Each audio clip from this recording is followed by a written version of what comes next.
গৃহশিক্ষক YouTube চ্যানেলে সকল ছাত্রছাত্রীদের জানাই শুভকামনা। এই ক্লাসে আমরা তোমাদের মাধ্যমিক ভূগোল 6 নম্বর অধ্যায় ভারতের অর্থনৈতিক পরিবেশ এই অধ্যায় ভারতের কৃষি থেকে আমরা তোমাদের কিছু গুরুত্বপূর্ণ 2 নম্বরের প্রশ্ন উত্তর আলোচনা করব।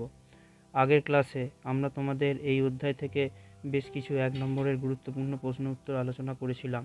আমাদের সেই ক্লাসগুলো যারা দেখোনি তারা অবশ্যই দেখবে, আর আমাদের চ্যানেলটা এখনও যারা সাবস্ক্রাইব করোনি তারা সাবস্ক্রাইব করে বেল আইকনটা প্রেস করে রাখবে, তাহলে আমাদের চ্যানেলের নতুন ক্লাসগুলো তোমরা দেখতে পাবে।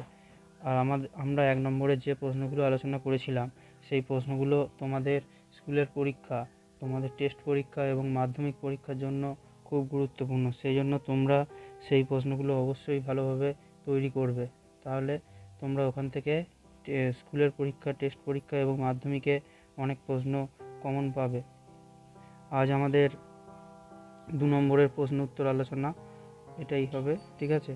তাহলে আমাদের 2 নম্বর প্রশ্ন উত্তর আলোচনার প্রথম প্রশ্ন যেটা আমরা আলোচনা করব সেটা হচ্ছে যে খাদ্য ফসল কি, এই প্রশ্নের উত্তরটা আমরা আলোচনা করব। তাহলে এই প্রশ্নের উত্তরটা তোমরা কিভাবে লিখবে, এর আগে সংজ্ঞাটা লিখতে হবে, ঠিক আছে?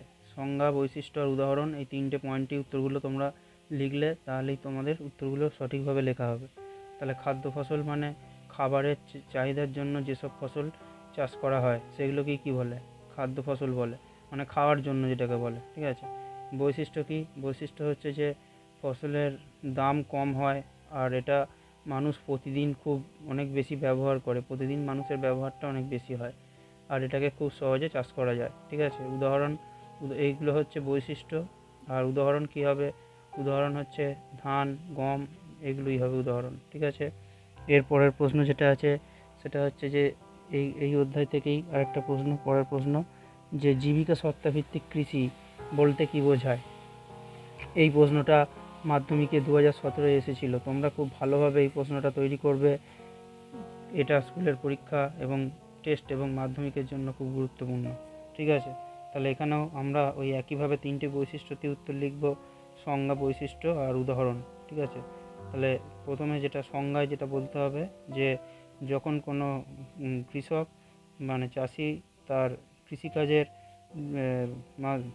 মাধ্যমে তার নিজের আর তার পরিবারের খাবারের জন্য যেসব জিনিস চাষ করে সেগুলোকেই কি বলে? জীবিকা ভিত্তিক কৃষি। জীবিকা মানে তার নিজের যে জীবিকা যেটা সেটার জন্য, আর খাবারের চাহিদাটা এখান থেকে সে খাবারটাও পেয়ে যায়, ঠিক আছে? আর এর বৈশিষ্ট্যগুলো কি? এখানে বৈশিষ্ট্য হচ্ছে যে এখানে কৃষক তার মাথাপিছু উৎপাদন কম, ঠিক আছে? আর ফসল খুব বেশি উদ্বৃত্ত থাকে না, মানে কৃষকের ব্যবহারের পর অনেকটা আর তার অতিরিক্ত ফসল আর থাকে না।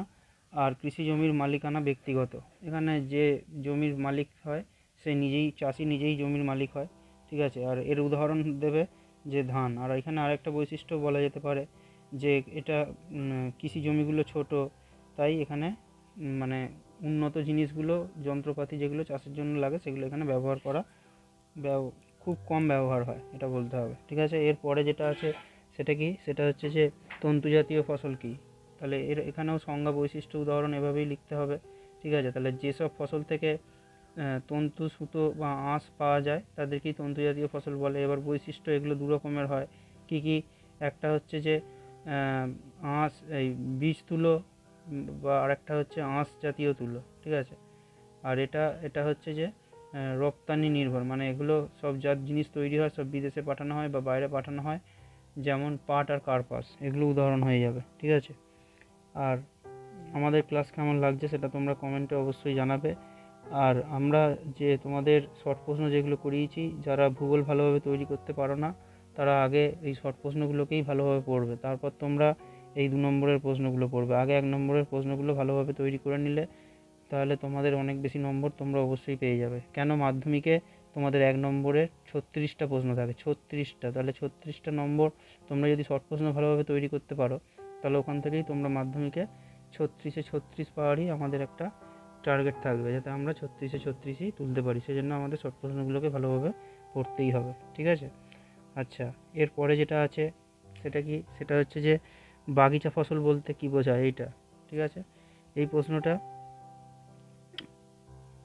এর উত্তরটা আমরা যেটা লিখবো, এখানেও সংজ্ঞা, বৈশিষ্ট্য, উদাহরণ, এভাবেই আমাদেরকে কিন্তু উত্তরটা লিখতে হবে। ঠিক আছে, তাহলে এখানে কি হবে, এখানে হচ্ছে যে বিদেশ থেকে মূলধন আসে বা টাকা পয়সার সাহায্য পাওয়া যায়, বা আর কি হয়, আর আমাদের দেশের শ্রমিকরা কিন্তু এখানে কাজ করে। এই দুটোর মাধ্যমে যখন কোনো বাগিচা কৃষি তাকে বলে, এই দুটোর মাধ্যমে যখন কোনো বাগানের মধ্যে যে কৃষি কাজটা করা হয় সেটাকেই কি বলে, বাগিচা কৃষি। আর এর বৈশিষ্ট্য কি, এই কৃষিতে শ্রম ও মূলধনের প্রয়োজন অনেক বেশি হয়, আর একটা মাত্র ফসলের ভিত্তিতে এখানে কিন্তু উৎপাদনের একটা ফসলকেই অনেক বেশি করে চাষ করা হয়। ঠিক আছে, আর এটা পুরোপুরি ব্যবসা বাণিজ্য নির্ভর। ঠিক আছে, আর এর পরের প্রশ্ন যেটা আছে সেটা হচ্ছে যে পানীয় ফসল বলতে কী বোঝায়। এটাও ভালোভাবে তৈরি করতে হবে। পানীয় ফসল, এখানেও সংজ্ঞা, বৈশিষ্ট্য, উদাহরণ এভাবেই লিখতে হবে। ঠিক আছে, যে ফসলকে আমরা মৃদু উত্তেজক পানীয় হিসাবে ব্যবহার করি সেগুলোকেই পানীয় ফসল বলে। ঠিক আছে, যা বৈশিষ্ট্য কী হবে, এগুলো থেকে প্রচুর বিদেশি পয়সা পাওয়া যায় বা বৈদেশিক মুদ্রা পাওয়া যায়। ঠিক আছে, শ্রমিক আর মূলধন অনেক বেশি লাগে। ঠিক আছে, আর এগুলো বাণিজ্যিক বা অর্থকরী বা বাগানের মধ্যে, বাগানের বাগিচা ফসল এইগুলোর মধ্যে পড়বে।